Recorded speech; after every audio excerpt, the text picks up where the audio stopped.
Well, first up on the show, the last leg of the Indian Prime Minister Narendra Modi's state visit to the US begins today. An official State Department lunch, discussions with leaders as well as leading American CEOs, and a diaspora outreach event are on the cards. Prime Minister Modi will begin his engagements with an India-US high-tech event at the White House. This includes meetings with entrepreneurs, CEOs and representatives from various companies.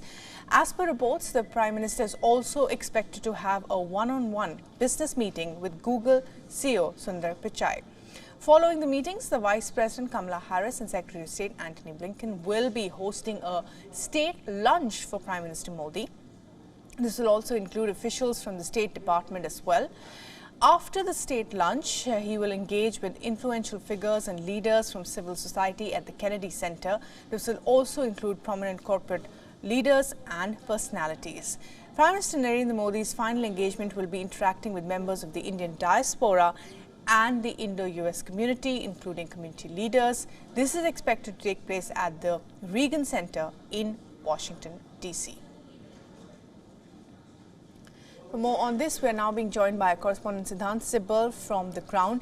And Siddhant, well, several deals across the board from defence to space to technology already sealed, and there's still more to come as Prime Minister Modi has a packed schedule today as well, also meeting many senior business leaders.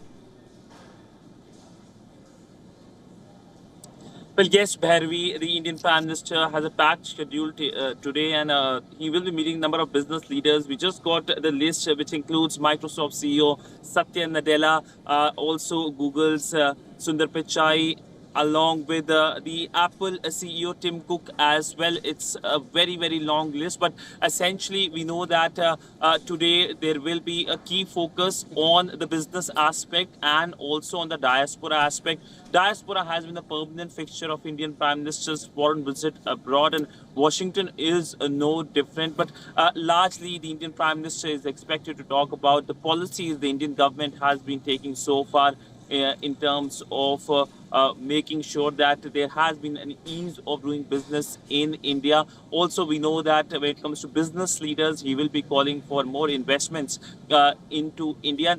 If we look at the entire visit of the Indian Prime Minister to United States, whether it's New York or whether it's Washington, there has been a major component of business leaders. We saw in New York that how the Indian Prime Minister met business leaders, including, of course, Tesla and Twitter's Elon Musk, who after the meeting talked about how he is keen for investing in India. Now, the big focus has been all through the visit as to how India and the United States cement their relationship. And yesterday was a pretty long but an eventful day, a day that will be seen as a milestone day in India-US relationship. There were so many outcomes, it's almost difficult to talk about each and every one of them, but a few of them I can talk about. First, of course, defense. We all have been talking about the major deals. The second, of course, is the opening of the consulates.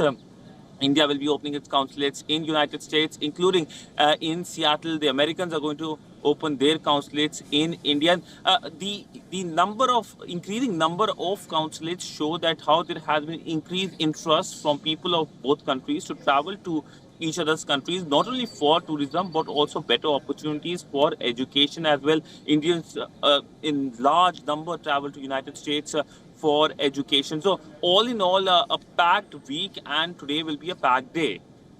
Well, absolutely a packed day, and there were many deals signed yesterday. This is a very exhaustive list. Siddhant, many within America will be watching this and saying what has really changed. This has been by far the most substantive visit by any leader recently to the United States. The list is so exhaustive.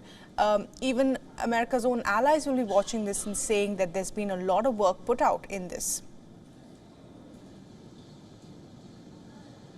Well, essentially, there has been messaging by the two sides as to how they see each other in their interest, in their national and their international interest. And the Americans obviously see as an important partner, ally in the Indo-Pacific at a time when China had been very aggressive in the region. And for India, the Americans do provide that opportunity in terms of technological transfer. India needs tech transfer, especially when it comes to critical technologies, at a time when India is the 5th largest economy and the most populated country as well. So it's a win-win both sides, but that was not the case just almost 2 decades ago. We know that just in last century there weren't very good relationship between Washington and New Delhi, and now we have seen in this century, especially in the first 2 decades, there has been a gradual evolution in the relationship, in the bipartisan support from Bush administration to Trump administration, to Obama administration to now Biden administration, and we saw